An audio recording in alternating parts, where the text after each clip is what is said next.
it breaks your heart to see that there are 33 million people impacted. یہ دیکھ کر دل ٹوٹتا ہے کہ 3 کروڑ 30 لاکھ لوگ متاثر ہوئے ہیں اور 6 لاکھ خواتین اور بچے بے گھر ہوئے ہیں۔ مرنے والوں میں زیادہ تعداد بچوں کی ہے جنہیں تیز رفتار پانی بہا کر لے گیا جب ان کے والدین انہیں بچانے کی ہر ممکن کوشش کر رہے تھے۔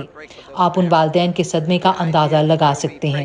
یہ ایک انسانی بحران ہے، اسی لیے میں نے صدر کو لکھا تھا اور اسی وجہ سے 3 لاکھ خیمے آ رہے ہیں، جبکہ $3 کروڑ اقوام متحدہ کے فنڈ میں جمع کرائے جا چکے ہیں اور گزشتہ 24 گھنٹوں میں مزید 2 کروڑ کا اعلان بھی کیا گیا ہے۔ میں ایسی قانون سازی متعارف کروانے کا ارادہ بھی رکھتی ہوں جس کے تحت امریکہ سے مزید امداد دینے کا مطالبہ کیا جائے گا۔ I expect that I will introduce legislation to ask the United States to do more and to give more money. When you see it, it is impossible to believe that this has happened to a country.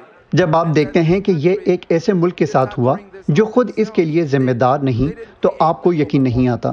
Pakistan عالمی حدت کی وجہ بننے والی carbon ڈائی oxide کا 1% سے بھی کم پیدا کرتا ہے۔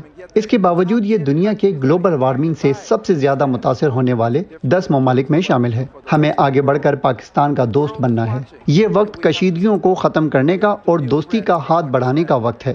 یہ وقت ہے کہ دنیا اکٹھے ہو کر پاکستان کی مدد کرے۔ This is a time to extend the hands of friendship